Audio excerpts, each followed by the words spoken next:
Assalamualaikum warahmatullahi wabarakatuh. Kita masuk ke materi sistem boot dan proses startup. Sistem boot ini adalah sebuah program yang relatif kecil dan sederhana. Hanya saja program ini sangat penting dalam proses booting.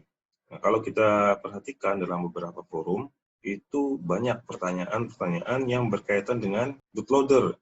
Nah, karena itu mempelajari bagaimana mengkonfigurasi dan yang berkaitan dengan bootloader ini sangat penting saat kita mempelajari sistem operasi Linux. Program bootloader ini bertanggung jawab untuk memuat kernel dari sistem operasi Linux. Ada 3 bootloader yang umum digunakan pada sistem operasi Linux, yaitu Lilo, Grub, dan syslinux. Pada komputer lama yang menggunakan BIOS, bootloader ini disimpan dalam master boot record atau MBR. Hanya saja pada komputer yang sekarang yang sudah menggunakan UEFI, ini disimpan dalam partisi khusus yang disebut sebagai EFI. Bootloader ini juga digunakan untuk mengatur beberapa boot ke sistem operasi yang berbeda. Misalnya kita akan menginstal sistem operasi lebih dari satu di sebuah komputer. Nah, ini bisa diatur oleh bootloader untuk bisa masuk ke beberapa sistem operasi tersebut. Nah, bootloader yang pertama ini adalah Lilo atau Linux Loader. Nah, ini adalah bootloader Linux yang sempat menjadi bootloader default untuk sebagian besar atau mayoritas distribusi Linux. Bootloader ini populer atau banyak digunakan di sekitar tahun 90-an hingga awal 2000-an. Kemudian versi berikutnya ada yang namanya Elilo. Ini adalah varian dari Lilo yang digunakan pada perangkat PC yang menggunakan EFI. Hanya saja pengembangan Lilo ini tidak berlanjut atau dihentikan pada bulan Desember 2015. Meskipun dihentikan, masih banyak sistem operasi yang menggunakan Lilo atau Elilo. Jadi yang dihentikan hanya pengembangan lanjutannya saja. Penggunaannya masih ada beberapa yang menggunakan. Nah, ini adalah contoh tampilan Lilo. Konfigurasi dari Lilo ada di file /etc/lilo.conf. Pengaturan waktu timeout dan sebagainya ini diatur pada file tersebut. Nah, untuk melakukan perubahan ini menggunakan perintah /sbin/lilo. Kalau yang menggunakan BIOS digunakan perintah /sbin/lilo -m. Nah, kemudian untuk menghapus Lilo dari MBR biasanya dilakukan pada sistem zaman dulu ya, ketika menggunakan Windows XP dan sebelumnya, ketika kita menginstal Linux dan kita akan menghapus Linux, kita hapus Lilo atau bootloader dari MBR menggunakan perintah fdisk spasi MBR dari sistem operasi DOS yang dimuat dari disket boot atau kalau sekarang mungkin bisa pakai flash disk.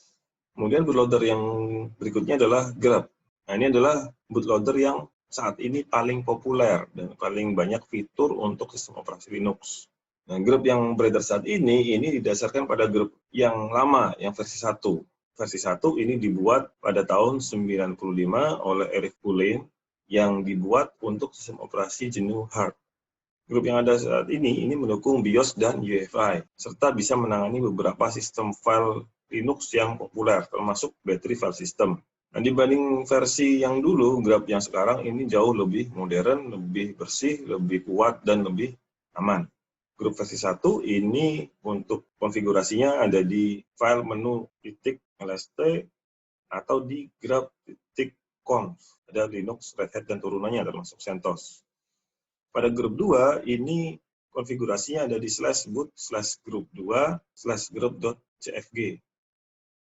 Ini file konfigurasinya. Setelah dikonfigurasi, maka kita harus mengupdate grup supaya konfigurasinya bisa dijalankan, konfigurasi yang baru. Dengan menggunakan perintah grup 2 make config -o/boot/group2/group.cfg. Kemudian selain file konfigurasi group.cfg, ada juga konfigurasi lain yang digunakan untuk menyesuaikan menu dari grup saat tampil di booting. File-file ini ada di dalam direktori /etc/group.d. Ada 00 header yang dimuat oleh grup 2 dari pengaturan yang ada di etc/default/group. Kemudian ada file 01 user yang digunakan ketika kita mau mempassword grup, sehingga tidak bisa diedit. Saat grupnya nyala atau tampil di awal, itu tidak bisa diedit, kecuali kita tahu passwordnya. Nah, ini passwordnya bisa diatur dari file 01 user. Kemudian 10 Linux, ini default dari Linux OS yang dipakai. Kemudian 30 OS prober ini untuk membuat entry sistem operasi lain yang selain Linux yang ada di grup ini. Grup timeout ini digunakan untuk mengatur lamanya tampilan menu grup sampai memuat kernel yang default. Ketika kita mengatur timeout ke 0, maka tampilan grup tidak akan muncul. Atau langsung masuk ke sistem Linux, ke kernelnya. Sebenarnya tampil, cuma nggak kelihatan. Nah, ini digunakan untuk menginstal atau reinstall grup 2. Ya. Biasanya ketika grupnya error atau hilang, atau ke format, dan sebagainya. Atau misalnya kita sudah menginstal Linux, kemudian kita menginstal sistem operasi lain, misalnya Windows atau Linux lain, ya, sehingga grup dari sistem Linux ini hilang. Nah, kalau kita mau menggunakan grup dari sistem ini, kita bisa menggunakan perintah ini. Nah, di grup 2 ini mempunyai mode emergency. Ketika kita tidak bisa booting ke sistem Linux, kita bisa masuk ke mode emergency. Kemudian ada juga fasilitas recovery password root. Nah, ini biasanya digunakan ketika kita lupa password root-nya atau ketika kita lupa semua password. Biasanya kalau kita menginstal Linux yang otomatis login, lama-lama kita lupa password user dan juga password root-nya. Nah, ini bisa kita menggunakan cara-cara ini. Nah, ini adalah cara untuk merecovery password root ya, pada CentOS 7. Kemudian bootloader yang berikutnya ada yang namanya syslinux. Ini adalah bootloader yang mendukung beberapa jenis file system, dari mulai DOS, FAT, FAT32, NTFS, Extended 2, 3, 4, dan seterusnya. Syslinux ini umumnya digunakan untuk sistem operasi Linux pada distribusi yang jenisnya live atau live CD. Nah, syslinux ini juga digunakan pada floppy disk, USB drive, serta digunakan juga pada ISO Linux, yang digunakan untuk booting pertama.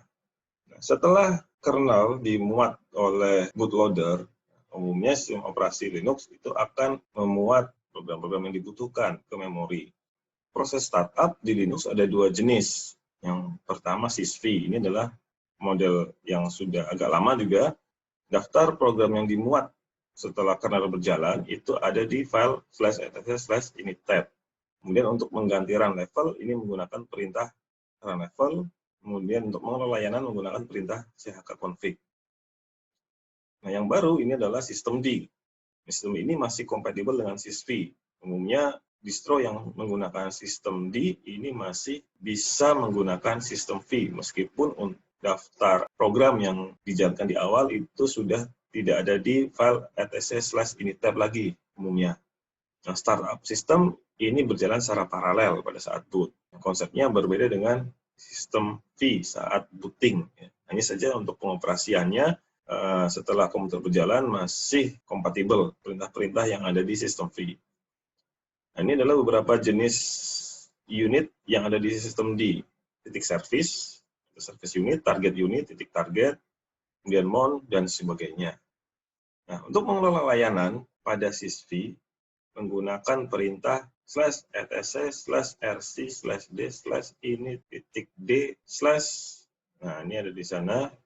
Kalau kita akan mengaktifkan layanan Bluetooth, kita menggunakan perintah /etc/rc.d/bluetooth spasi start. Atau bisa menggunakan service spasi Bluetooth spasi start. Nah, pada sistem D ini perintahnya berbeda. Pada sistem D ini dikenal layanan berekstensi titik service yang digunakan untuk melihat, memulai, menghentikan, merestart, mengaktifkan, atau menonaktifkan layanan. Nah, formatnya adalah systemctl spasi start atau stop spasi Bluetooth titik service. Atau cukup Bluetooth saja tanpa service. Nah, ini adalah tabel perintah pada sistem CTL. Yang sebelah kiri adalah yang sistem V ya, atau perintah dengan service. Ini yang tengah adalah sistem CTL. Perintahnya ada start untuk memulai, start untuk menghentikan, restart untuk restart, try restart, ada reload untuk meload konfigurasi tanpa merestart, kemudian status untuk melihat atau mengecek status dari layanan. Perintah paling bawah adalah untuk melihat daftar layanan yang tersedia.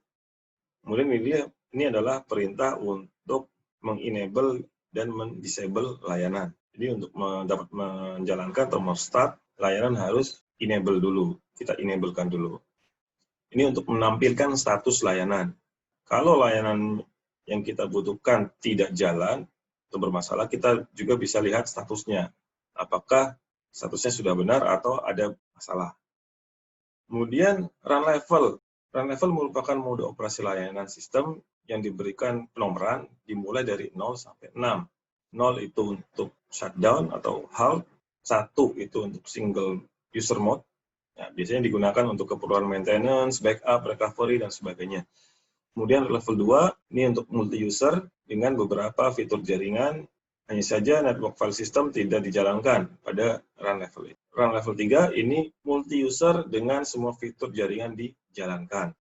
Nah, ini biasanya ada di mode konsol juga. Kemudian 4, umumnya tidak digunakan atau di beberapa distro ini berbeda-beda fungsinya. Untuk 5, ini adalah run level untuk GUI dengan fitur jaringan yang aktif. Kemudian run level 6 itu untuk restart atau boot ulang. Nah, pada sysv kita bisa melihat run level dengan perintah run level. Sistem di target merupakan pengelola sistem dan layanan pada sistem operasi Linux yang bisa bekerja secara paralel untuk menjalankan layanan, daemon, proses, maupun proses mounting pada sistem. Nah, perintah ini bisa digunakan untuk mengganti run level. Nah, jadi untuk melihat target default, kita bisa menggunakan systemctl spasi get default. Nah, ini adalah perintah power management yang digunakan pada sistem operasi Linux. Nah, ini perintah lama biasanya masih bisa digunakan, perintah baru disarankan digunakan. Ada halt untuk meng-halt sistem, ada power off, ada reboot, suspend, hibernate, dan hybrid sleep.